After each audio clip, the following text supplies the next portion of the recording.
जाती है, उसी प्रकार सभी पार्थिव विचारों को अस्तित्व का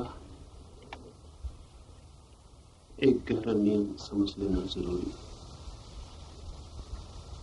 देखा भी होगा उस नियम को जीवन के बहुत अनुभवों में, लेकिन शायद उसकी सारभूत अंतरात्मा ख्याल में ना आई हो। एक जिंदा आदमी नदी में डूब सकता है अगर उसे तैरना ना आता हो, लेकिन मुर्दा बिना तैरे ही नदी पर तैर जाता है। मुर्दे आदमी को कौन सी कला आती है जो कि जिंदा आदमी को नहीं आती? मुर्दा डूबता नहीं, नदी उसे खुद ऊपर उठा लेती। निश्चित ही जिंदा आदमी कोई भूल कर रहा था जो मुर्दा नहीं कर रहा है। जिंदा आदमी कोई गलती कर रहा था जो मुर्दा नहीं कर रहा है, क्योंकि मुर्दा कुछ ठीक तो नहीं कर सकता है, मुर्दा कुछ कर ही नहीं सकता। इतना ही हो सकता है कि जिंदा आदमी जो कर रहा था वो मुर्दा न कर रहा हो, और इसलिए नदी पर तैर गया। जिंदा आदमी नदी से लड़ रहा था, जिंदा आदमी नदी को दुश्मन समझ रहा था, जिंदा आदमी नदी के विपरीत अपनी आकांक्षाओं के बल पर कुछ करने की कोशिश कर रहा था। नदी ने उसे डुबा दिया, तोड़ डाला। उल्टी हो गई बात। चाहता था बचना और मिट गया। और मुर्दा अपने को बचाना नहीं चाहता, क्योंकि मुर्दे के पास बचाने को कुछ है भी नहीं, बचाने का उपाय भी नहीं, शक्ति भी नहीं, जीवन भी नहीं। जो मुर्दा अपने को बचाना नहीं चाहता, नदी खुद ही उसे ऊपर तैरा देती है और बचा लेती है। फ्रांस के एक बहुत बड़े मनस्विद कुए ने इस नियम को लॉ ऑफ रिवर्स इफेक्ट कहा, उल्टे परिणाम का नियम। जो आप चाहते हैं उससे उल्टा हो जाता है, आपके चाहने के कारण ही उल्टा हो जाता है। और हमारी पूरी जिंदगी इसी नियम से भरी हुई है। सुख चाहते हैं, दुख मिलता है। सफलता चाहते हैं, असफलता हाथ लग जाती है। जीतना चाहते हैं, हार के सिवाय कुछ भी नहीं होता। हर जगह हम जो चाहते हैं उससे उल्टा होता हुआ दिखाई पड़ता। फिर हम चीखते हैं, चिल्लाते हैं, रोते हैं और प्रार्थना भी करते हैं कि हे परमात्मा, क्या भूल हो रही है, कौन सा कसूर है, कौन से कर्मों का फल है कि जो भी मैं चाहता हूं वो नहीं होता और उल्टा हो जाता। जो मैं कभी नहीं चाहता वो हो जाता है, और जो मैं सदा चाहा हूं और जिसके लिए श्रम किया हूं वो नहीं हो पाता। इस नियम को ठीक से समझें। जब भी आप अस्तित्व के सामने अपनी चाह रखते हैं, तभी आप उसके विपरीत हो जाते हैं। अस्तित्व की मर्जी के खिलाफ आप कुछ भी करेंगे, उसमें हारेंगे और टूटेंगे, और सभी चाह उसके खिलाफ है। ऐसी कोई चाह नहीं है जो अस्तित्व के खिलाफ ना हो, होगी ही। हम तो परमात्मा से भी प्रार्थना करते हैं मंदिर में उसके ही खिलाफ। घर में कोई बीमार है, हम परमात्मा से कहते हैं इसे ठीक कर दे। अगर परमात्मा ही सब कुछ करता है तो ये बीमारी भी उसके द्वारा है। और जब हम कहते हैं इसे ठीक कर दे, तो हम ये कह रहे हैं कि हम तुझसे ज्यादा समझदार हैं, और तूने हमसे सलाह तो न ले ली इस आदमी को बीमार करने के बाद। इसे बदल दे। हमारी सब मांग, हमारी सब प्रार्थनाएं अस्वीकृतियां हैं। जो है उसका हमें स्वीकार नहीं। और ध्यान रहे, जो है उसका जब तक हमें स्वीकार नहीं है, तब तक जो भी हम चाहेंगे उससे उल्टा होगा। और जिस दिन जो भी है उसका हमें पूरा स्वीकार है, इस स्वीकार को ही मैं आस्तिकता कहता हूं। आस्तिकता का अर्थ ईश्वर को मान लेना नहीं, क्योंकि ईश्वर को बिना माने भी कोई आस्तिक हो सकता है, और ईश्वर को मानते हुए भी लाखों लोग नास्तिक हैं, करोड़ों लोग नास्तिक हैं। आस्तिकता का अर्थ है सर्व स्वीकार का भाव, जो है उसके साथ राजी होना। जैसे मुर्दा नदी में बहता है, जहां नदी ले जाए तो नदी उसे खुद ऊपर उठा लेती है। और जिस दिन कोई व्यक्ति इस अस्तित्व में मुर्दे की भांति हो जाता है, जहां ले जाए ये अस्तित्व, उस दिन ये अस्तित्व खुद ही उसे उठा लेता है।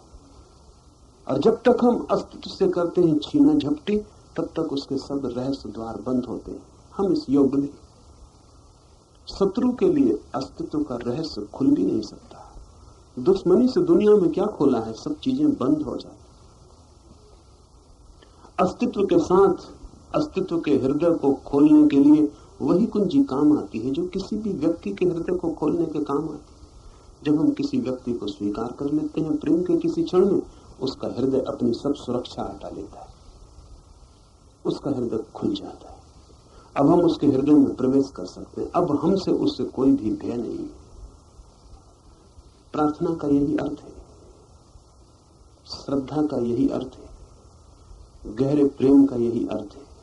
अस्तित्व तभी खुलता है हमारे सामने, अपने सब रहस्य खोल देता है जिस दिन पाता है कि अब हम संघर्ष नहीं कर रहे हैं, विरोध नहीं कर रहे हैं, अब हमारी कोई चाह नहीं।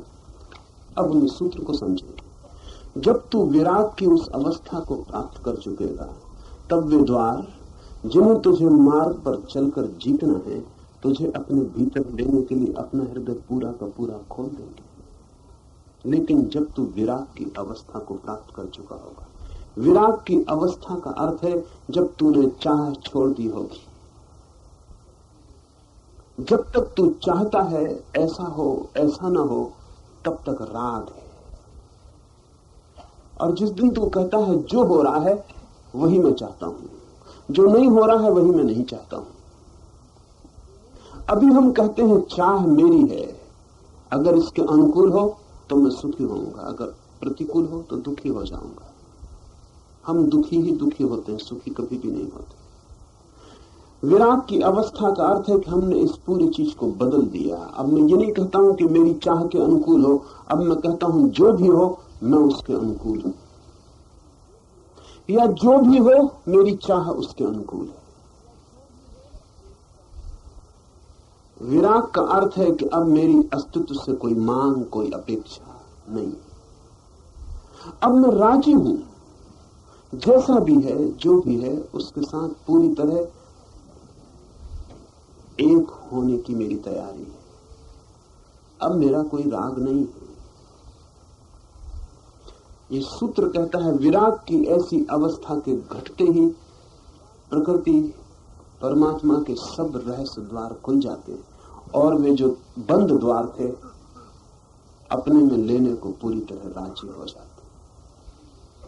बहुत कुछ बंद है, हमारे चारों तरफ दीवारें हैं, द्वार नहीं। और वे दीवारें हमारे कारण हैं क्योंकि हम इतने जोर से संघर्ष कर रहे हैं उन्हें खोलने का। स्वामी राम कहा करते थे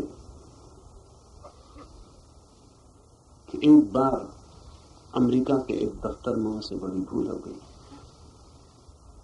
सन्यासी थे, द्वार दरवाजों का कुछ पता नहीं था।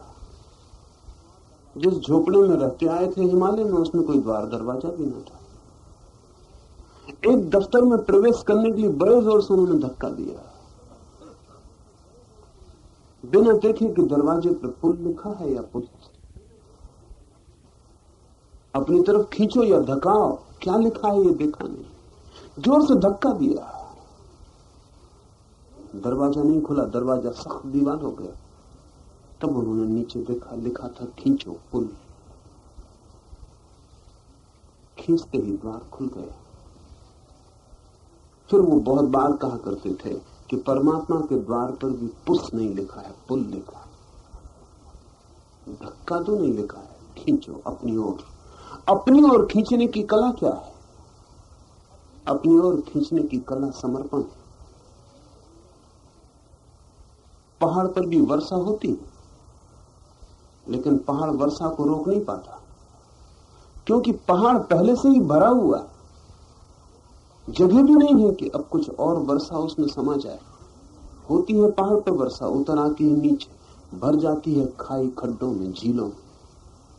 क्योंकि झीलें खाली खींच लेती हैं। समर्पण खींचता है, क्योंकि आप जब भीतर खाली होते हैं, झुके होते हैं, ग्राहक होते हैं, गर्भ बन जाते हैं, तब आप खींचना शुरू कर देते हैं। उस खिंचाव में ही दीवारें दरवाजे बन जाती हैं। प्रेम खींचता है, संघर्ष धकाता है। समर्पण खींचता है, संघर्ष धकाता है। और हम सब संघर्षरत हैं। वही हमारी तकलीफ है, वही हमारी पीड़ा है।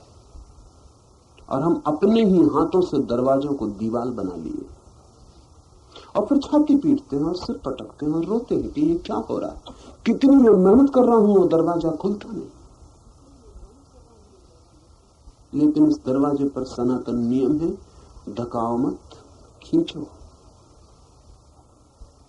और खींचने की कला गहरी है। धकाना बहुत आसान, खींचना बहुत मुश्किल, क्योंकि धकाने में हिंसा है और हिंसा हम में काफी है, और खींचने के लिए प्रेम चाहिए और प्रेम हम में बिल्कुल नहीं। धकाना आसान है क्योंकि धकाने में आक्रमण है और हमारा अहंकार बहुत आक्रामक है। खींचना मुश्किल है क्योंकि खींचने में समर्पण है और हमारा अहंकार समर्पित नहीं होने देता। आज ही कोई मित्र मेरे पास आए थे और वो कह रहे थे कि आपसे बहुत कुछ सीखना चाहता हूं लेकिन समर्पण नहीं कर सकता।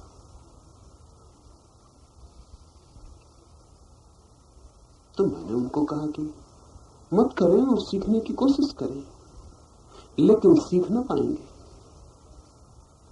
क्योंकि सीखने की जो वृत्ति है वो समर्पण के पीछे ही फलित होती है, उसके पहले फलित नहीं होती। समर्पण का मतलब ही यह है कि अब आप कुछ दें तो मैं लेने को राजी हूं, कि मैं गड्ढा बन गया हूं, अगर वर्षा होगी तो मैं भर जाऊंगा और झील बन जाएगी। ये ऐसी ही बात है जैसे कोई पहाड़ कहे कि मैं वर्षा की झील तो बनने को राजी हूं लेकिन गड्ढा बनने को राजी नहीं हूं। तो क्या कहेंगे हम उस पहाड़ से कि मत, लेकिन तब झील बनने का ख्याल छोड़ दो। सीखना संभव है जब कोई झुकने को राजी है, और जितना झुकता है उतना ही सीख लेता है। और ये सवाल भी नहीं कि किसके सामने झुकता है, झुकने की कला आनी चाहिए, झुके होने का भाव होना चाहिए, फिर सब तरफ से सीख लेता है। फिर कोई ऐसा ही नहीं कि कोई महागुरु के पास ही सीखने जाना पड़ेगा। असल में झुकना आता हो तो ये पूरा अस्तित्व गुरु हो जाता है, और झुकना ना आता हो तो परमात्मा आपके सामने खड़ा रहे, वो गुरु नहीं है। आप झुक के किसी भी चीज को गुरु बना लेते और आप अकड़ के किसी भी चीज का दरवाजा बंद कर देते। ये अस्तित्व अपनी संपत्ति लुटाने को सदा तैयार है, जरा भी कंजूसी नहीं है, और अस्तित्व जरा भी कोशिश नहीं कर रहा है कि आप वंचित रह जाएं। अगर आप वंचित हैं तो समझना कि आपकी ही कुशलता, आपकी ही कला, आपकी ही समझदारी, आपकी ही बुद्धिमानी कारण बन रही होगी। धक्के दे रहे होंगे वहां जहां खींचना है, लड़ रहे होंगे वहां जहां हारना ही जीतने की कला है। सभी जगह जीत के जीत नहीं मिलती, और जितनी गहन हो यात्रा उतनी ही मुश्किल हो जाती है जीत जीतने की आशा से। कुछ जगह तो जीतने वाले बुरी तरह हारते हैं। एक अनुभव जो सामान्य सबको है, शायद नहीं भी है लेकिन हो सकता था, वो है प्रेम का अनुभव। प्रेम में अगर किसी ने जीतने की कोशिश की तो वो प्रेम से वंचित रह जाए। अगर उसने जबरदस्ती की तो सब द्वार प्रेम के बंद हो जाएंगे। अगर छीना झपटी की तो उसे कुछ भी न मिलेगा, उसका भिक्षा पात्र खाली रह जाए, वो भिखारी ही मरेगा। जिन्हें प्रेम की थोड़ी सी भी झलक है वे समझ सकते हैं कि वहां हार जाना ही जीतने की कला है, और जो जितना वहां हार जाता है उतना जीता हुआ हो जाता है। प्रार्थना प्रेम का विस्तार है, पूजा प्रेम का ही विराट रूप है। वहां समस्त के सामने हम अपने को हारा हुआ छोड़ रहे हैं। हम कह रहे हैं कि हम पराजित हो गए, हम झुकते, हम मिटने को राजी हैं, और जो मिटने को राजी है वो कभी नहीं मिटेगा, और जो अकड़ा रहने की कोशिश कर रहा है वो प्रतिपल मिट रहा है और खंडर होता जा रहा है। जब कोई मर जाता नदी उसे संभाल लेती, और जब कोई लड़ता तब उसे दबा देती। ये अस्तित्व की नदी के संबंध में ये ख्याल रहे, विराग की अवस्था को जब तू प्राप्त कर चुकेगा तब वे द्वार जिन्हें तुझे मार्ग पर चलकर जीतना है तुझे अपने भीतर लेने के लिए अपना हृदय पूरा का पूरा खोल देंगे। प्रकृति की बड़ी से बड़ी शक्तियां भी तब गति को रोक नहीं सकेंगी। अभी हमें प्रकृति की छोटी से छोटी शक्तियां भी खींच लेती हैं, क्योंकि कोई और बड़ा खिंचाव हमारे भीतर नहीं जो सुरक्षा बन सके। अभी क्षुद्र सी बात भी हमें आकर्षित कर लेती है, क्योंकि हमारे पास विराट से आकर्षित होने की सुविधा, मार्ग, द्वार अभी बंद है। हम क्षुद्र से प्रभावित इतने होते हैं, उसका कारण कुल इतना है कि हमने विराट से प्रभावित होने का रास्ता ही बंद कर रखा है, और लोग लड़ते रहते हैं, या तो क्षुद्र पाने को लड़ते हैं या क्षुद्र से छूटने को लड़ते हैं। एक व्यक्ति मेरे पास आया और वो कहने लगा कि, और बहुत व्यक्ति उस भांति के आते हैं कि बस मुझे क्रोध से छुटकारा चाहिए। मैं उसे कहा कि क्रोध से छुटकारा सीधा नहीं हो सकता। क्रोध होता ही इसलिए है कि तुझे शांति का कोई पता नहीं, और शांति का तुझे पता होना शुरू हो जाए, क्रोध अपने आप गिरेगा और शांत हो जाए। तू क्रोध की फिक्र छोड़ दे। इस चिंता से भी क्रोध बढ़ेगा, घटेगा नहीं। इस निरंतर ख्याल से कि क्रोध से कैसे बचूं, तेरा ध्यान और भी क्रोध पर एकाग्र हो गया है, और जहां चित्त एकाग्र हो जाता है वही चीज शक्तिशाली हो जाए। वह आदमी 24 घंटे कोशिश कर रहा है कि कहीं क्रोध ना हो जाए, और 24 घंटे क्रोध में उलझा हुआ है, और दिन भर बचा बचा के किसी तरह संभाल पाता है। संभाल क्या पाता है? वो जो दिन में अलग अलग फुटकर क्रोध निकलता है वो इकट्ठा हो जाता है, सांझ सवेरे कभी न कभी वो फूट पड़ता है। ये और खतरनाक हो गया। इससे तो छोटा छोटा निकल जाना बेहतर था, कम घातक था। ये तो जहर इकट्ठा करके निकला, बहुत भयंकर हो गया, और लपटे बन जाती। आपको शायद पता ना हो, जो लोग धीमे धीमे रोज क्रोध करते रहते हैं वे कभी कोई बड़ा उपद्रव नहीं कर पाते। आप पक्का समझें कि वे किसी की हत्या नहीं कर सकते, न आत्महत्या कर सकते, लेकिन जो लोग संभाले रखते ये खतरनाक है। ऐसा कोई आदमी आसपास हो तो उससे सावधान रहना। जो संभाले रखता है क्योंकि वो जहर इकट्ठा कर रहा है, और जहर में से सत्व इकट्ठा कर रहा है। वो छोटा उपद्रव नहीं करेगा, जब भी होने वाला है बड़ा ही उपद्रव होने वाला। उसके निकास के द्वार बंद हो गए, जहां से गंदगी रोज निकल जाती थी और रेचन हो जाता था। अब तो गंदगी तभी निकलेगी जब वो संभाल ही ना पाएगा। अब तो गंदगी तब निकलेगी जब उससे ज्यादा हो जाएगी, उसके बस के बाहर हो जाएगी। छोटा क्रोध बुरा नहीं, रेचक। बड़ा क्रोध खतरनाक है, लेकिन छोटा हो या बड़ा, क्रोध से सीधा नहीं छूटा जा सकता। क्रोध की फिक्र छोड़ दो। शांत होने की कला क्या है, इसकी चिंता करो। जैसे जैसे शांति की लहरें भीतर उतरने लगेंगी और शांति का संगीत गूंजने लगेगा और शांति के थोड़े से फूल खिलने लगेंगे, अचानक आप पाएंगे कि वो जो क्रोध की क्षमता थी वो तिरोहित हो गई। वो अब नहीं, वो थी ही इसलिए, क्षुद्र इसीलिए खींचता था क्योंकि विराट का द्वार बंद था। व्यर्थ इसीलिए सार्थक मालूम होता था कि सार्थक का हमें कोई पता नहीं था। सार्थक का पता होते ही व्यर्थ हो जाता, व्यर्थ होते ही कोई उसे नहीं पकड़ता है। जब तक हम पकड़ते हैं तब तक वो सार्थक है, और हमें सार्थक की कोई प्रतीति नहीं हो रही, इसीलिए सार्थक है। ये सूत्र कहता है, प्रकृति की बड़ी से बड़ी शक्तियां भी तब तेरी गति को रोक ना सकेंगी, तब तू सप्तवर्णी मार्ग का स्वामी हो जाएगा। लेकिन अपरीक्षा के प्रत्याशी, उसके पहले ये संभव नहीं है, विराग के पहले ये संभव नहीं है।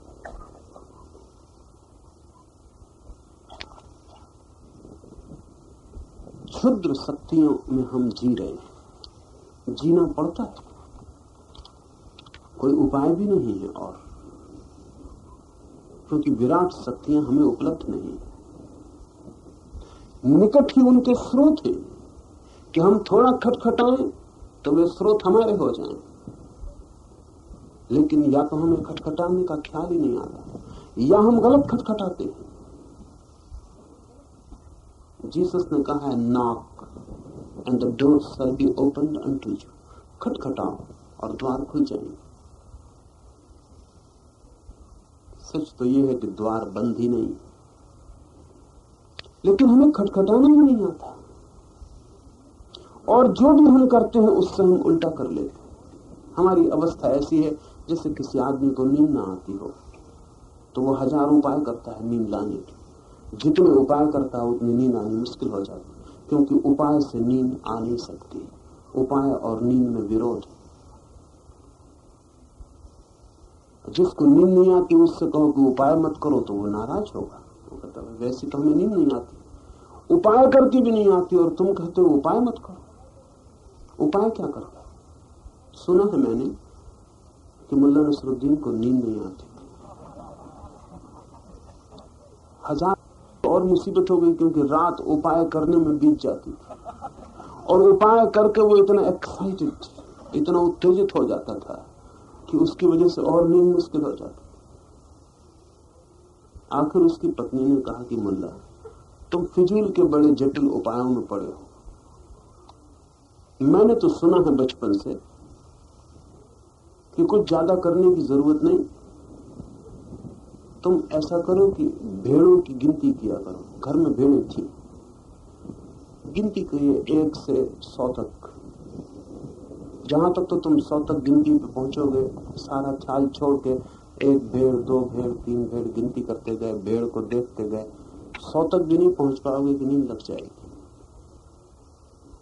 मुल्ला ने वो भी कोशिश आजमाई। सुबह उसकी पत्नी ने पूछा, कैसे हाल? उसने कहा कि मूर्ख, तूने मुझे ऐसा उलझाया कि एक रात तो क्या कई रात में सो सकूंगा। क्या हुआ?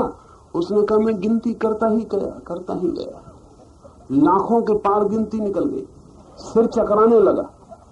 फिर मैंने सोचा कि ठीक नहीं, तो फिर मैंने सोचा कुछ और करूं। तो लाखों भेड़ें थी घर में, क्या करूं? तो उनका ऊन काट डाला, ऊन कट गया लाखों भेड़ों का।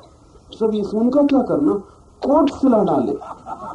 फिर एक मुसीबत आई कि लाखों कोट इकट्ठे हो गए, इनको खरीदेगा कौन, ये बिकेंगे कहां? और अभी मैं यही चिंता में पड़ा था कि तू आके पूछ रही। वो जो नींद है उसका अर्थ ही है कि वो तब आती है जब आप कुछ कर नहीं रहे होते। जब आप कुछ कर रहे होते तब वो नहीं आती। करना ही उसमें बाधा है, प्रयत्न ही विरोध, चेष्टा ही उपद्रव। तो नींद तो आती है तब जब आप कुछ नहीं कर रहे, नींद लाने की कोशिश भी नहीं कर रहे। जब सब कोशिश नहीं हो जाती है, अचानक आप पाते हैं नींद उतर गई। अगर हम जीवन के द्वारों को गलत ढंग से खटखटाएं तो भी मुसीबत हो जाती, और जितने सूक्ष्म में प्रवेश होता है उतनी ही जटिलता बढ़ती चली जाती है। क्योंकि स्थूल को तो हम समझ भी लें, सूक्ष्म को समझना और मुश्किल हो जाता है। बड़ी से बड़ी तकलीफ यही है कि हम क्षुद्र के साथ उलझे हुए हैं, चाहे हम ग्रस्त हों और चाहे हम सन्यासी हों। ग्रस्त उलझा है क्षुद्र के साथ, कैसे क्षुद्र को इकट्ठा कर ले, धन कैसे इकट्ठा कर ले, मकान कैसे बना ले, जायदाद कैसे बड़ी हो, जमीन कैसे बड़ी हो, इसमें उलझा है। सन्यासी भी इसी क्षुद्र में उलझा है कि मकान का मोह कैसे छूटे, धन की तृष्णा कैसे छूटे, कैसे मुक्त हो जाऊं जमीन जायदाद के उपद्रव से, वो भी उससे ही उलझा है। दोनों के भाव विपरीत हों लेकिन दोनों का केंद्र एक है, दोनों ही क्षुद्र में ग्रसित है।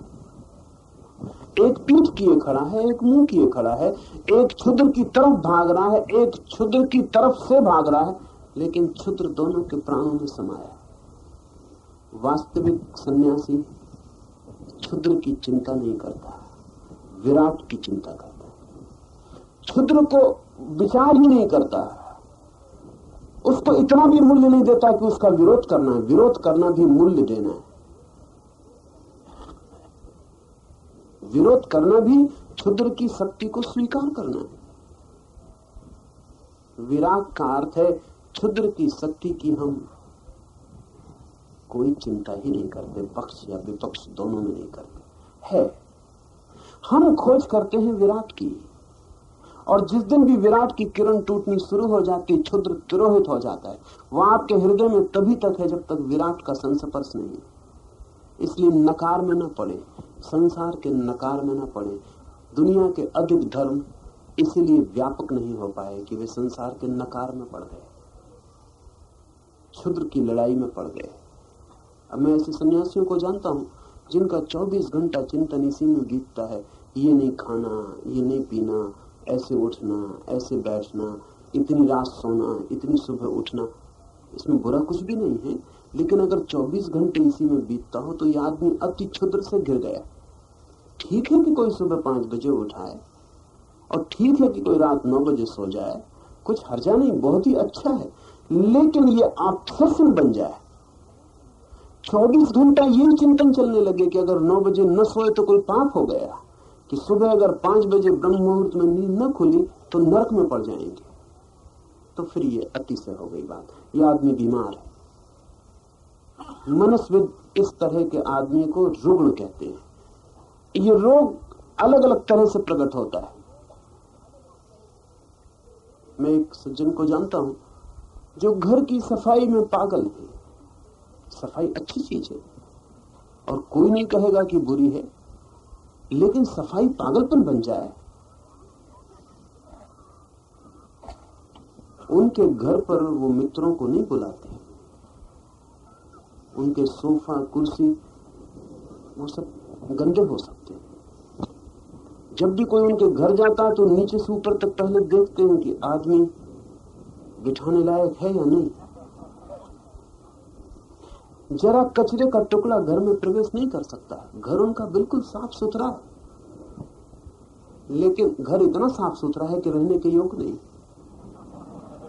वो खुद ही बमुश्किल उसमें रहते हैं, क्योंकि उनसे भी तो थोड़ी गंदगी कुछ हो जाए तो बच बच के जीते। जैसे कि सफाई करने के लिए इस घर की वो पैदा हुए। सफाई ठीक है, लेकिन सफाई रोग हो जाती है जब वही जीवन का लक्ष्य हो जाए। विवेकानंद ने कहा है कि मेरे मुल्क का धर्म चौके चूल्हे में नष्ट हो गया। पूरे वक्त चिंता लगी कि किसी ने भोजन तो नहीं छू दिया, पानी किसी ने स्पर्श तो नहीं कर दिया, किसने स्पर्श किया है। एक मित्र को मैं जानता हूं, कभी एक बार उनके साथ मुझे यात्रा करने का मौका आया तो उनकी चिंताएं देख के मैं बहुत हैरान हुआ। मैंने कहा कि अगर इन चिंताओं से कोई आदमी मोक्ष की तरफ जाता है तो फिर नरक जाना बेहतर, क्योंकि उनकी चिंताएं ऐसी हैं कि नरक से भी बदतर नारकी, और 24 घंटे उन्हीं चिंताओं में है। वो मुझसे कहने लगे कि चल तो रहे लेकिन खबर नहीं कर पाए, क्योंकि मैं सफेद गाय का ही दूध पीता हूं। सफेद गाय का, काला चिट्टा भी हो तो मैं नहीं पीता। शुभ्र अच्छी बात है, लेकिन किसने कहा? ये पागलपन हो गया। और शुभ्र गाय अच्छी होती है, काली गाय बुरी होती है, किसने कहा? काले रंग की बुराई इतनी गहरी पकड़ गई दिमाग में। और दूध के सिवा कुछ लेते नहीं, सिर्फ दूध लेते हैं, वो भी सफेद गाय का लेते हैं। जिसके घर में वो रुक जाते हैं वो घर भी उनके साथ पगला जाता है। तो अति से है। 3 बजे रात उठाते हैं, जिसके घर में रुकते हैं उस घर के भी सारे लोगों को 3 बजे रात उठाना पड़ता है। 3 बजे रात से वो इतने जोर से मंत्रोच्चार शुरू करते हैं। उनकी पत्नी ने मुझे शिकायत की, तब मुझे उनका परिचय हुआ। उनकी पत्नी ने मुझे आके कहा कि आपके पास वो कभी कभी आते हैं, थोड़ा उनको समझाइए कि आधी रात मंत्रोच्चार ठीक नहीं है। घर में बच्चे भी हैं, मैं भी हूं, और हम सब मुश्किल में पड़ गए। लेकिन वो है धार्मिक, और हम कुछ भी कहें तो वो समझते हैं ये नास्तिकता है, और उनकी आंखों में ऐसा भाव आ जाता है कि हम सब नरक जा रहे हैं। वो स्वर्ग जा रहे और आधी रात से वो शुरू कर देते। तो मैंने उनसे पूछा कि आप आधी रात से मंत्रोच्चार करते? उन्होंने कहा किसने कहा? 3 बजे सुबह, आधी रात नहीं। और कुछ गलत नहीं कह रहे, 3 बजे सुबह। और जो सोया है 3 बजे वो गलती कर रहा है। उनकी हालत धीरे धीरे खराब होती चली गई और इन छोटी छोटी बातों में घिर के वो करीब करीब रोगग्रस्त हो गए। और परमात्मा और मोक्ष तो बहुत दूर रहे, इन सब बातों से कुछ लेना देना भी नहीं। इससे तो बेहतर मैंने सुना है कि कहीं एक नाथ ने कहा है कि जब मेरी नींद खुल जाती है तब ब्रह्म मुहूर्त, क्योंकि जब ब्रह्म मुझे जगा देता तभी ब्रह्म मुहूर्त। मैं अपनी तरफ से न जगने की कोशिश करता, न अपनी तरफ से सोने की कोशिश करता। जब ब्रह्म मुझे सुला देता सो जाता हूं, और जब ब्रह्म मुझे जगा देता तो उठाता हूं। मैं क्यों फिक्र करूं जब वही फिक्र ले रहा है? हम तो उस तरह के लोग हैं कि अगर रेलगाड़ी में भी बैठे तो सिर पे अपना बिस्तरा रख लेते हैं कि रेलगाड़ी पे ज्यादा वजन ना पड़े।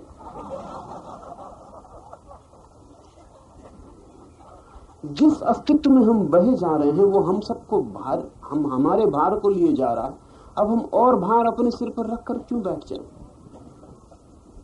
इसका मतलब ये नहीं कि आपसे मैं कह रहा हूं घर को गंदगी से भर दें। वैसे लोग भी, और ये सब लोग अब तक धार्मिक समझे जाते रहे, ये सब मनस चिकित्सा के योग। ऐसे लोग भी हैं जिनको आपने सुना होगा, इन लोगों को लोग परमहंस कहते, कि वो वहीं पाखाना कर लेंगे, वहीं बैठ कर खाना खाएंगे। तब लोग कहते हैं कि ये हुआ परमहंस। अब भेद मिट गया। इनकी चिकित्सा की जरूरत है। स्वच्छता भी इतना पकड़ सकती है कि आप पागल हो जाएं, और गंदगी भी इतना पकड़ सकती है कि आप पागल हो जाएं। और दोनों छोरों पर संत विराजमान, आप मध्य में रहना और समझ, बोध और किसी भी चीज को रोग मत बना लेना। क्षुद्र से बचना, उसका मतलब ये नहीं कि क्षुद्र के छोड़ने में लग जाना, उसका इतना ही मतलब कि क्षुद्र को मूल्य मत देना। ठीक है, फिक्र करना विराट की, अपनी चेतना, अपना ध्यान, अपनी ऊर्जा विराट की तरफ लगाना, जल्दी ही द्वार खुल सकते हैं। और जिस दिन विराट की शक्ति आपको मिलनी शुरू हो जाती, क्षुद्र ऐसे ही बह जाता है जैसे जोर की बाढ़ आ जाए और सब गंदगी बह जाए। जैसे सुबह का सूरज निकले और ओस के कण तिरोहित हो जाए। कोई पागल है जो ओस के कणों को साफ करता फिरे, कोई जरूरत नहीं सूरज के निकलने की चेष्टा। या ऐसा समझें कि कोई अंधेरे को हटाने की कोशिश में लगा रहा है, पागल। दिया जलाना काफी, दिया के जलते ही अंधेरा नहीं पाया जाता।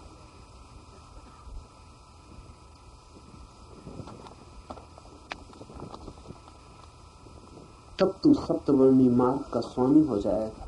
लेकिन वो परीक्षा के प्रत्याशी, उसके पहले ये संभव नहीं। किसके पहले? विराट के पहले ये संभव नहीं है। विराट के संबंध में एक बात और, फिर हम आगे प्रवेश करेंगे। विराग एक विधायक अवस्था है, नकारात्मक नहीं।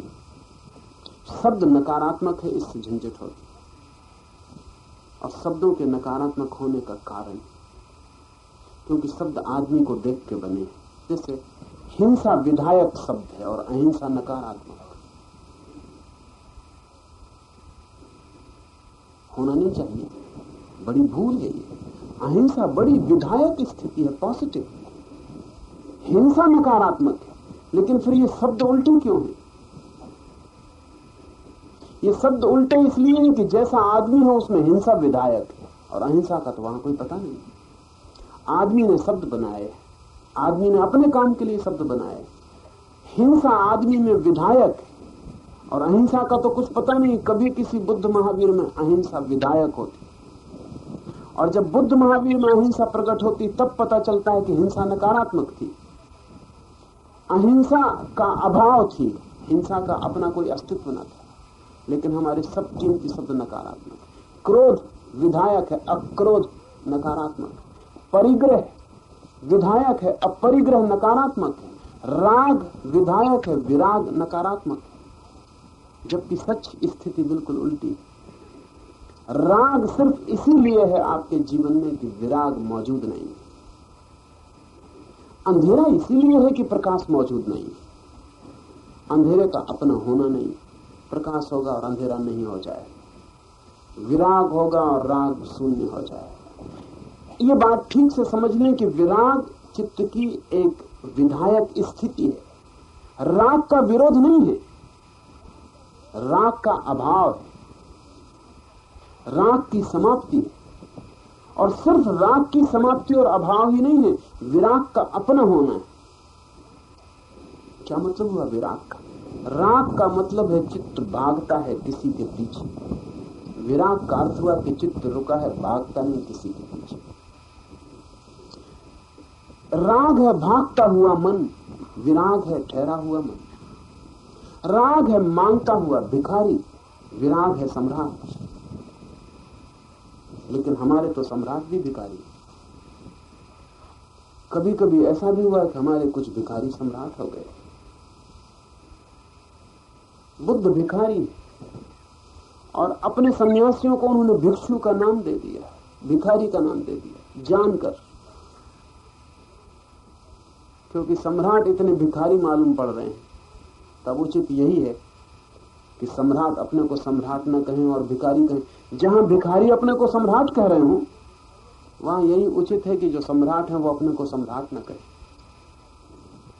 इसलिए हिंदुओं का शब्द स्वामी बुद्ध ने उपयोग नहीं किया, क्योंकि स्वामी का अर्थ होता है सम्राट। तो बुद्ध ने कहा जहां सब भिखारी अपने को सम्राट समझे बैठे, अब वहां असली सम्राट अपने को सम्राट कहे तो बड़ी विभूचन होगी, विडंबना हो जाएगी। इसलिए मैं अपने स्वामी को, अपने सन्यासी को, अपने सम्राट को भिक्षु कहूंगा। ये हमारे मुंह पर चोट थी, मगर समझी नहीं जा सकती। हमारा सम्राट भी भिखारी है, क्योंकि राग में मांग रहा है। सुना है मैंने, एक मुसलमान फकीर हुआ फरीद, उसका गांव बड़ी मुसीबत में था और गांव के लोगों ने फरीद से कहा कि अकबर तुझे इतना मानता है, तू एक बार जाके अकबर को कहे कि इस गांव के लिए कुछ इंतजाम कर दे, कम से कम एक पाठशाला खुलवा दे। फरीद ने कभी मांगा नहीं था किसी से। गांव के लोगों ने कहा तो फरीद इनकार भी ना कर सका, इनकार करने की भी उसकी आदत न थी, तो चल पड़ा दिल्ली की तरफ। सुबह सुबह पहुंचा तो पता चला कि सम्राट अभी नमाज पढ़ रहे, प्रार्थना कर रहे। तो फरीद पीछे जाके खड़ा हो गया कि ठीक मौके पे आ गया हूं। प्रार्थना के बाद आदमी में दान करने की वृत्ति थोड़ी ज्यादा होती, इसलिए भिखारी सुबह सुबह आपके पास आते। शाम कोई भिखारी भिक्षा मांगने नहीं आता। शाम तक आप इतने पिट चुके हैं और इतने नाराज हैं दुनिया से कि आप दे नहीं सकते, भिखारी से कुछ छीन ले इसका डर। एकांत पाके अकेले में अंधेरे में भिखारी के पास जो है वो और ले लें इसका डर। भिखारी सुबह की रोशनी में आता, रात भर के ताजे, संसार से थोड़े शांत, सुबह डर कम, आशा ज्यादा है। तो सोचा फरीद ने कि चलो पीछे खड़ा हो जाऊं, जैसे सम्राट की पूजा प्रार्थना पूरी हो तत्क्षण कहूंगा कि एक छोटा सा मदरसा मेरे गांव में खुलवा दे। लेकिन जब पीछे जाकर खड़ा हुआ तो सुना कि अकबर हाथ जोड़ के कह रहा है कि हे परमात्मा, मेरा धन बढ़ा, मेरी दौलत बढ़ा, मेरे साम्राज्य को बड़ा कर। तो फरीद की तो सांस घुट गई। अभी ये खुद ही मांग रहा है इस गरीब आदमी से और एक पाठशाला खुलवानी, नाहक और गरीब हो जाए। लौटने लगा कि कहीं देख ना लेने तो बताना पड़ेगा कि किस लिए आया था। भागने लगा। अकबर ने लौट के देखा कि क्या हुआ, देखा फरीद।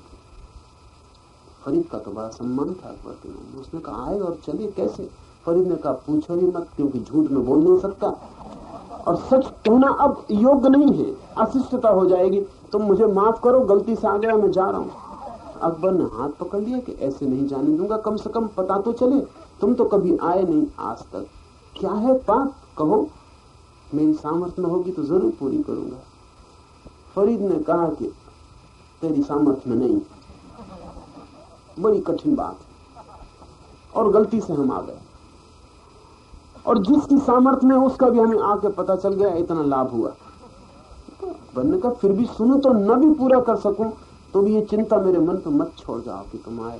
तो कहा कि कोई बात ही जरा जटिल है, गांव के लोग पीछे पड़ गए एक पाठशाला खुलवाने को।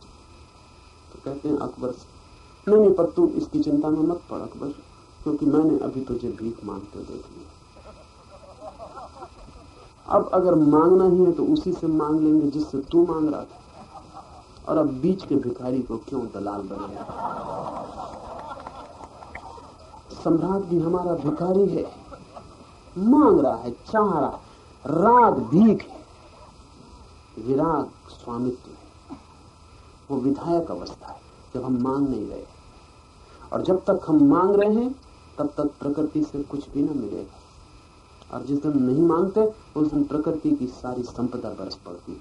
लॉ ऑफ रिवर्स इफेक्ट, विपरीत परिणाम का नियम।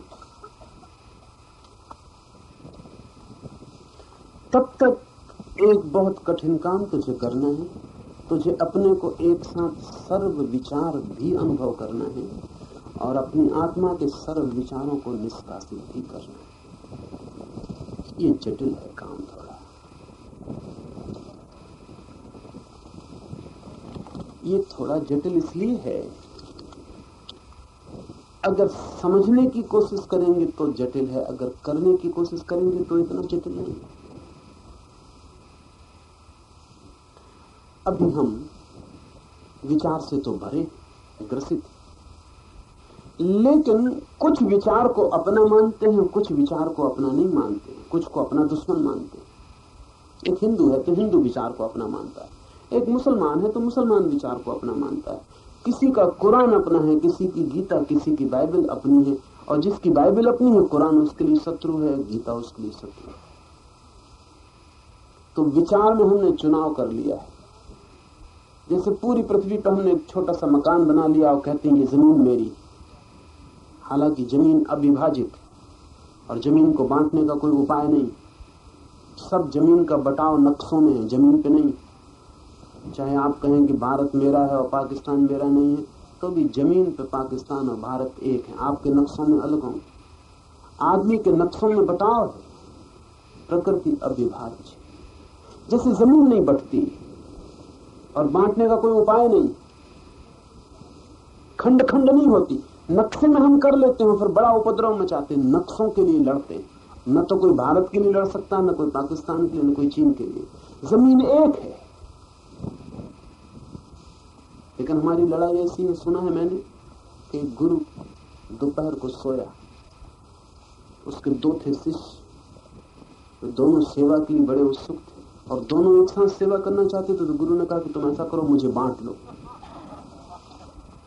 आधा आधा, एक का बायां एक का दायां। शिष्य बड़े प्रसन्न हुए, इससे ज्यादा शिष्य और क्या पसंद करेंगे कि गुरु को बांट ले।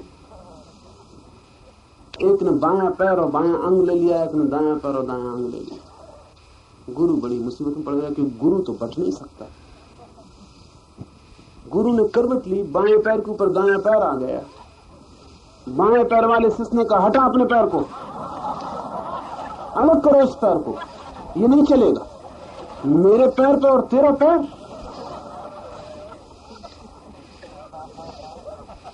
मारपीट की नौबत आ गई, गुरु पिट गया। बामुश्किल बच पाया शिष्यों से कि रुको भी, ठहरो भी, ये भी तो देखो कि मैं अविभाज्य। जमीन अनबटी,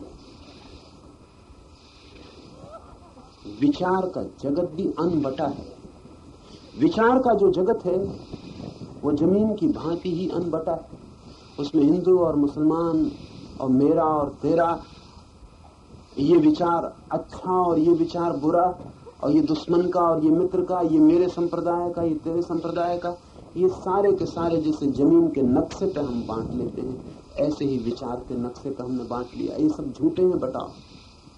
विचार का जगत एक है, जैसे जमीन एक है। अभी इस युग में टेलर डी चार्जिन ने, एक बड़े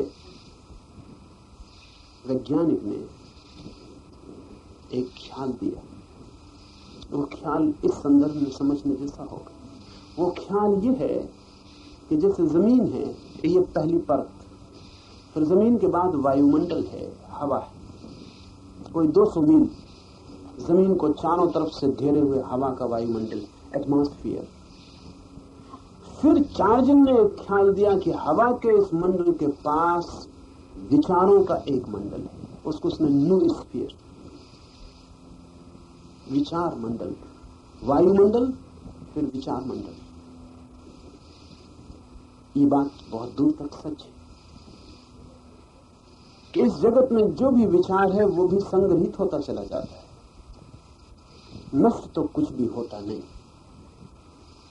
नष्ट कुछ हो नहीं सकता, चीजें बदलती हैं, नष्ट नहीं होती, कुछ समाप्त नहीं होता, कुछ पैदा नहीं होता, सतत प्रवाह है।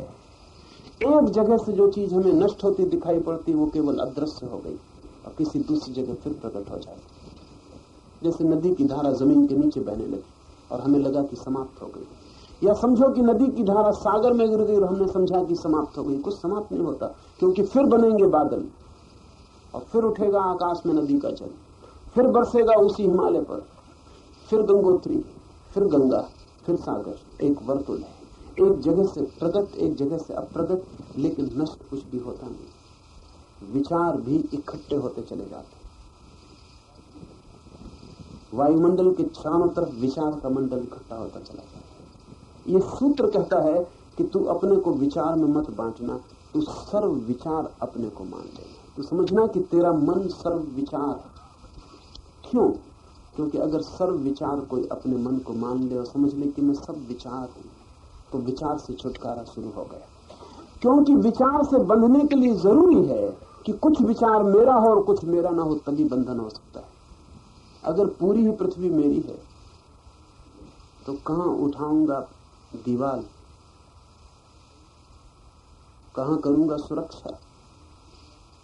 छोटा मोटा टुकड़ा हो तो दीवार उठा लूं, आंगन घेर लूं। अगर पूरी पृथ्वी मेरी है तो कैसे उठाऊंगा दीवार, कहां उठाऊंगा दीवार और किसके लिए उठाऊंगा? जब बांटना ही कुछ नहीं है तो किसके लिए दीवार उठे? सर्व विचार में हूं, ऐसी जिसकी प्रतीति है वो संप्रदाय से मुक्त हो जाए, संकीर्णता से मुक्त हो जाए। और एक और अनूठी बात घटित होगी, अगर सर्व विचार में हूं तो आपको दिखाई पड़ेगा कि जो विपरीत विचार दिखाई पड़ते हैं वे भी विपरीत नहीं है, वे भी जुड़े हुए संयुक्त हैं। जो उल्टा मालूम पड़ता है, दुश्मन मालूम पड़ता है, वो भी आपका ही हिस्सा है। जहां कंट्राडिक्शन दिखाई पड़ता है, विरोधाभास दिखाई पड़ता है, वो भी आभास ही है, विरोध वहां भी नहीं। लेकिन ये सर्व के साथ जब एकता होगी तब होगा।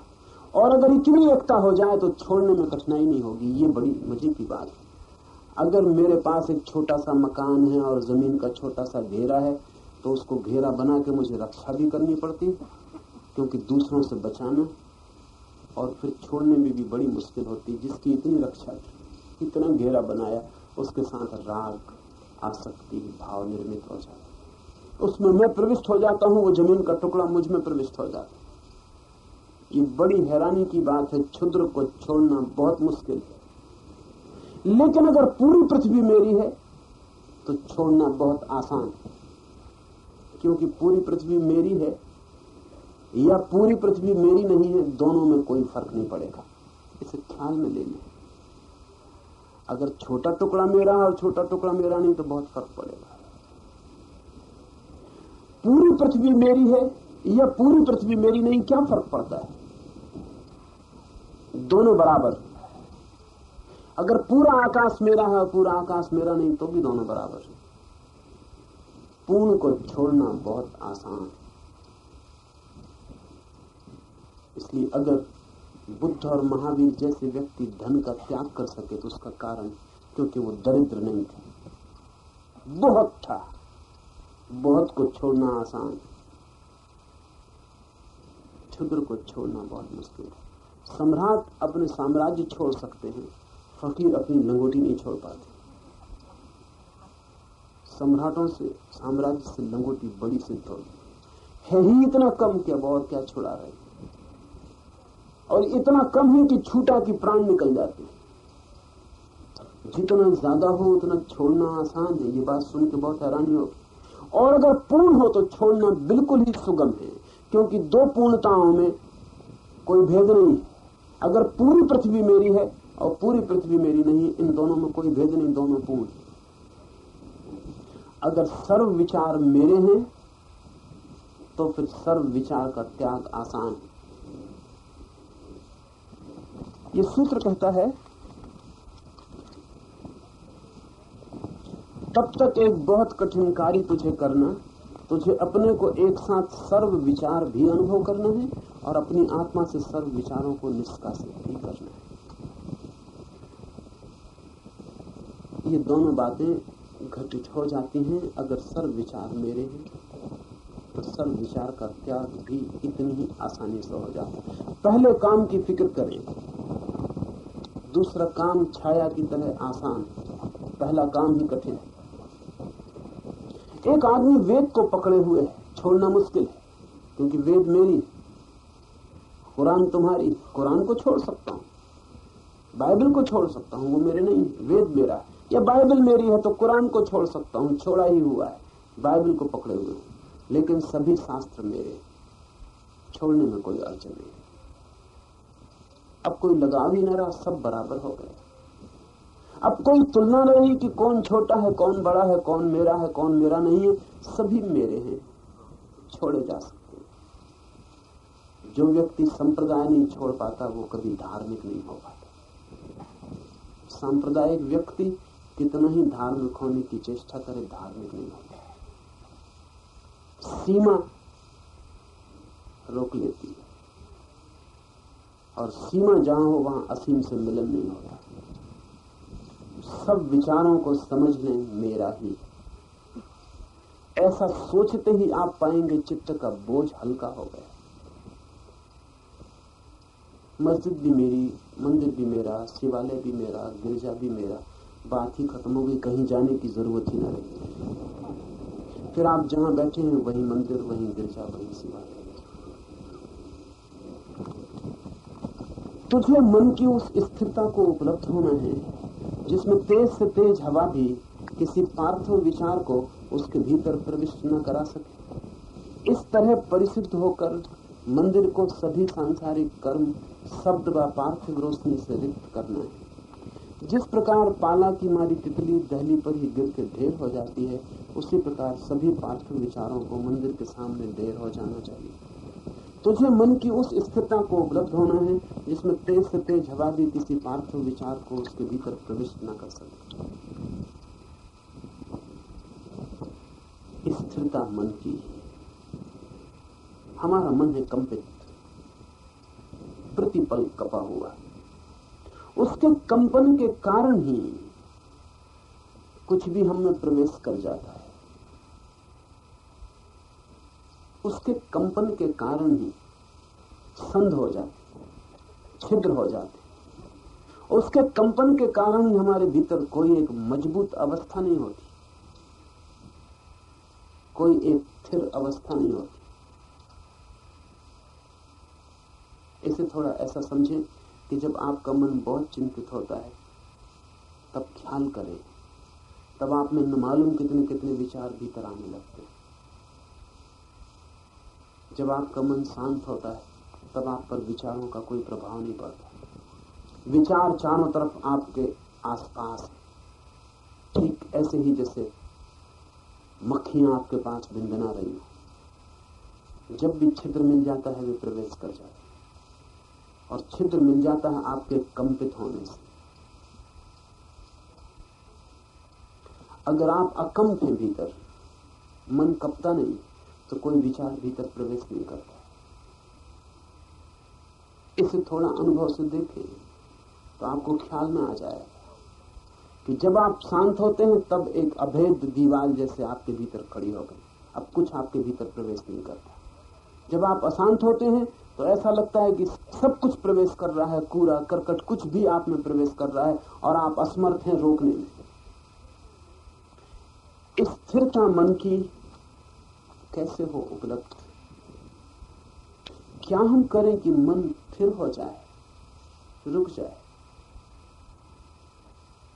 2-3 बातें ख्याल में रखें, उसी का हम यहां प्रयोग भी कर रहे हैं। एक, जैसे ही ख्याल आए कि मन अतीत में गया, तत्क्षण उसे वापस वर्तमान में ले आए। सोचने लगे बचपन की, कोई अर्थ नहीं। बचपन गंवाया होगा बुढ़ापे की सोचने में, कि जवानी की सोचने में, अब जवानी गंवाए बचपन को सोचने में, कोई अर्थ नहीं। जो गया वो गया, जो बीत चुका वो बीत चुका। मत सोचें, उसमें अब कुछ भी तो किया नहीं जा सकता। उसके संबंध में सोच के वो जो समय अभी हाथ में है वो खोया जा रहा है, कल उसके लिए पछताएंगे। मैं एक जगह गीता पर बोल रहा था, दूसरे अध्याय पर बोल रहा था। एक सज्जन आए 10वें अध्याय का सवाल लेके। मैंने उनसे कहा रुको, दूसरा तो समझ लो, और 10वें पर जब बोलूंगा तो फिर। संयोग की बात, अभी मैं 10वें पे बोल रहा था, वही सज्जन दूसरे का सवाल लेके आ। मैं उनको बोला आप भूल गए? मैं नहीं भूला हूं। जब मैं दूसरे पे बोल रहा था तब तुम 10वें का सवाल ले आए, अब मैं 10वें पे बोल रहा हूं, तुम दूसरे का सवाल ले आए। जो है उसको नहीं समझोगे, जो नहीं है उसकी चिंता में पड़े, तो ऐसे तो तुम सभी चूक जाओ। और हम यही कर रहे हैं। ये क्षण पर्याप्त है, मत पीछे जाएं। आदत बन गई है तो जैसे ही ख्याल आ जाए फौरन वर्तमान में लौट आए। कोई भी उपाय कर ले वो वर्तमान में लौट आए। अगर ख्याल आ गया बचपन का, छोड़े, सामने पड़ा हुआ पत्थर है उसको उठा के उसको ही देखने लगे। आकाश में चांद है उसी को देखने लगे। वृक्ष में फूल खिला है उसको देखने लगे। हवा एक सुगंध ला रही है उसको सूंघने लगे। कुछ ना हो लेट जाएं जमीन पर, वो जो जमीन उत्तप्त है या शीतल है उसका ही संवेदन अनुभव करें, लेकिन वर्तमान में लौट आए। अभी यहां कुछ हो रहा हो उसमें हो जाए। ऐसे ही जब भविष्य में मन भागे तब तत्क्षण वर्तमान में ले आए। अतीत और भविष्य से बचे। आप थोड़े दिन में पाने लगेंगे कि मन स्थिर होने लगा, क्योंकि वर्तमान में कपने का कोई उपाय नहीं। सब कंपन पीछे या आगे से आते हैं। अतीत जो नहीं है अब और भविष्य जो अभी हुआ नहीं, उसकी चिंता आपको कपाती है। एक दूसरी बात ख्याल रखें कि जब भी मन बहुत कपने लगे, जब भी मन बहुत कपने लगे तो उसके साक्षी हो जाए। देखें, जैसे दूर खड़े हो गए अपने ही मन से और देखने लगे।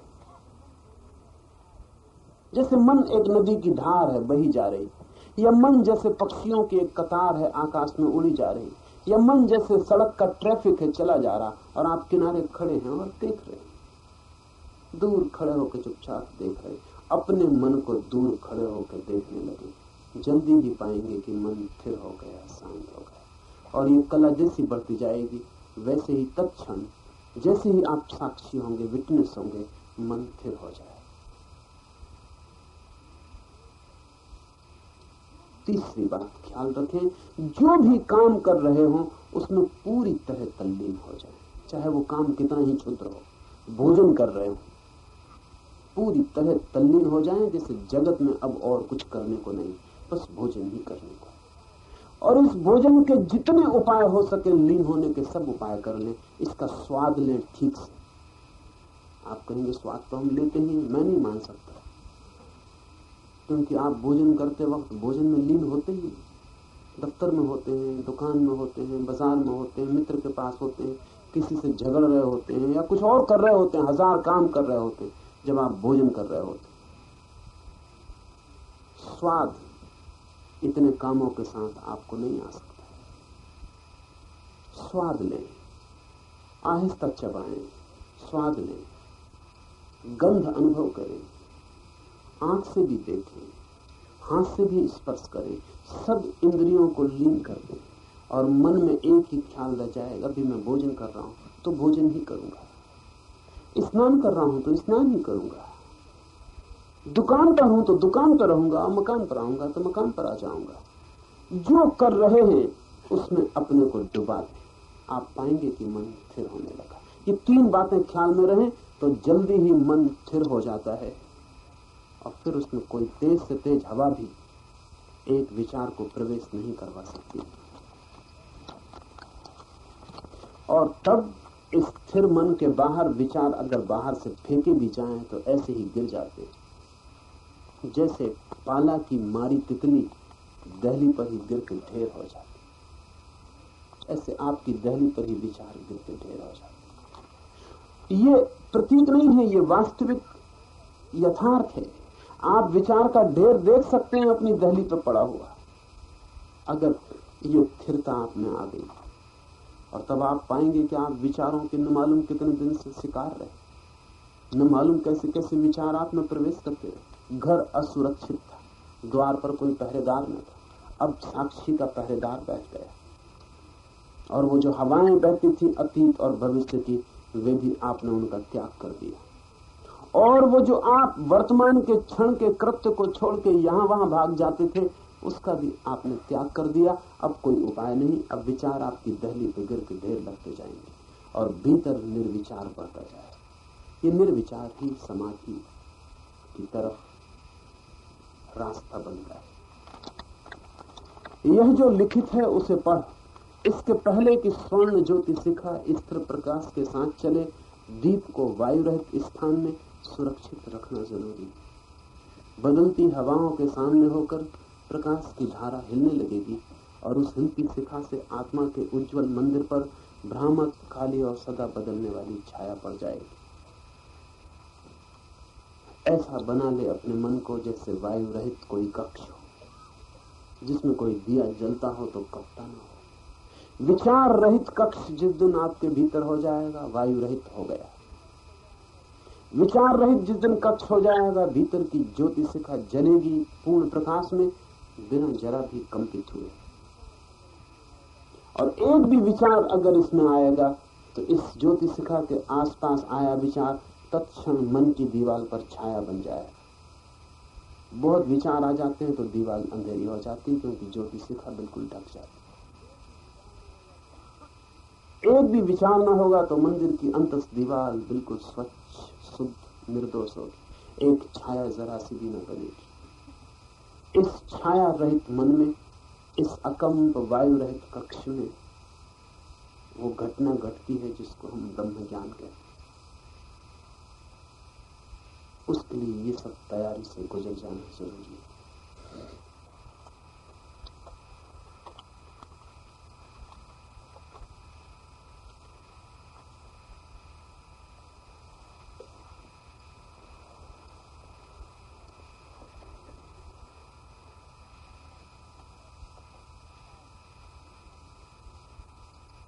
One seeker came to me today.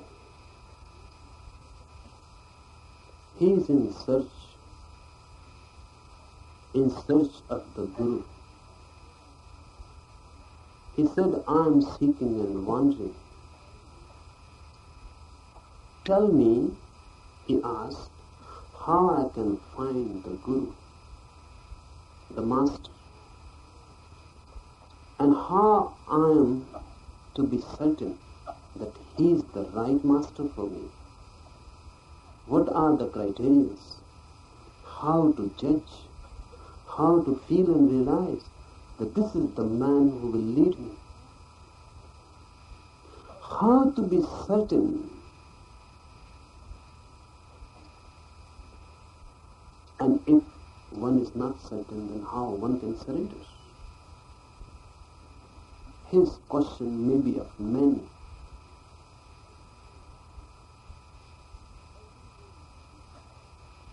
Everyone is searching. I said to him, you can seek, but you cannot find. But seeking is necessary, because if you don't seek, then nothing will happen. Go on seeking, But just by seeking you cannot find, because it is impossible for the disciple to know who is the right guru for him. It is impossible to judge the higher from the lower. How one can judge that this is the master for me? And if you can judge and decide, you have gone above the master. The disciple can never find the master. Only the master can find the disciple. So the disciple has to go on seeking and seeking and seeking, just to be available for the masters. So when the right man comes, he can choose you. Only the master chooses you. You cannot choose him. In all Egyptian secret wisdom it is said, when the disciple is ready, the master appears. It is so. If you are ready, the master will appear. And your readiness is really availability, to be available. Go on seeking. You will meet many teachers. Be humble. Learn with reverence and gratitude. But every teacher is not your master. You will have to wait for the master to appear. Go on with deep humility, humbleness, receptivity. Move from teacher to teacher. You don't know who is the master.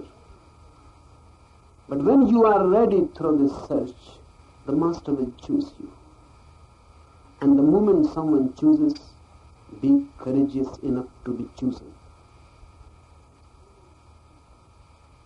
When someone chooses you, don't try to escape, because it happens.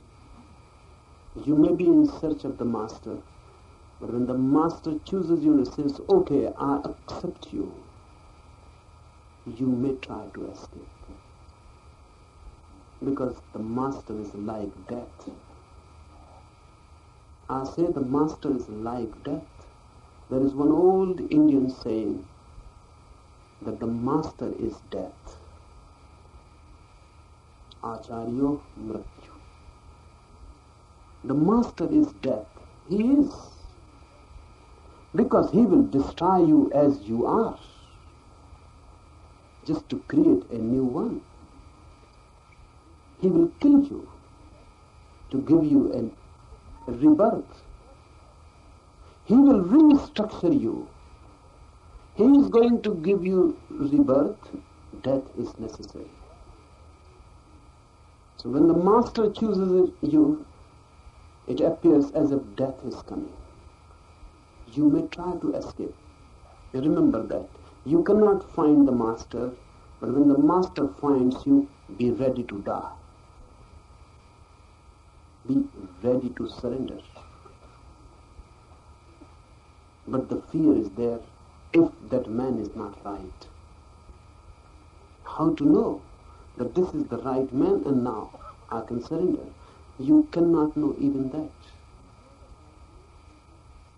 To know the right man, you have to be first the right man. Otherwise, how can you know?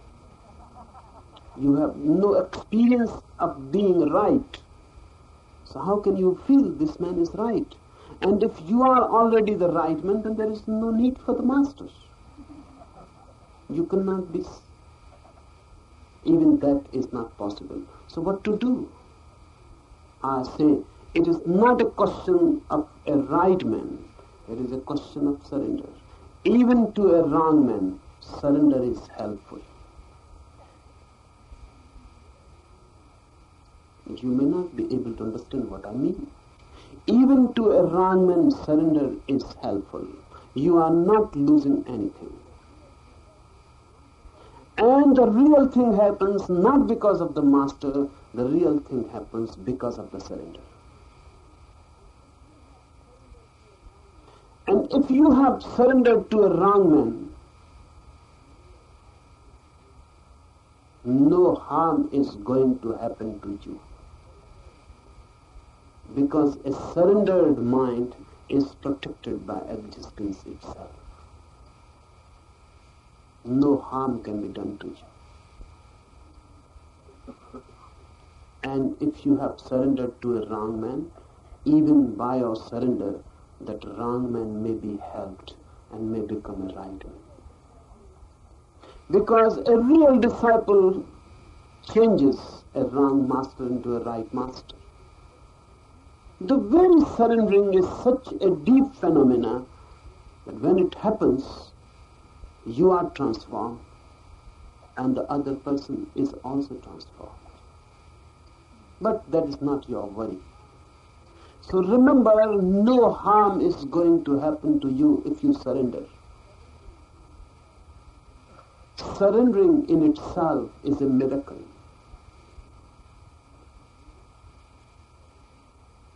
Even if you have surrendered to the wrong man, you may have learned many things from him. In this existence, nothing is a wastage. Even living with a wrong master is a learning. You are growing. You are becoming aware of certain things which you will never become aware with a right master. You are maturing. You are becoming adults. And now, after this learning with a wrong master, no wrong master will ever appeal you. At least now you can judge who is wrong. You may not be able to judge who is right, but the half step is already taken. You can judge now who is wrong. And this is something worth learning. Because now you can eliminate the wrong ones and the right one will be left. Now you know what is wrong. You will never be magnetized by it. So even be humble with a wrong master, respectful and grateful, because you have learned many things from him. And when you leave a wrong master, leave with deep gratitude. Under him, you have become more mature. This is the right attitude of the disciple. The question is never of a right master or a wrong master. The question is always of a right discipleship. Don't think of the master at all. Just try to become a right disciple. The learning attitude, the receptivity to learn, and be grateful. This world is a great school, and the divine force uses every way and every means to create in you understanding. This understanding is helped by both right and wrong.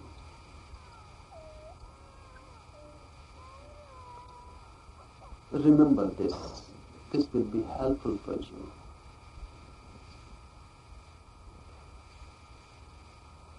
Now, get ready for the night meditation. रात के ध्यान के लिए तैयार हो जाएं।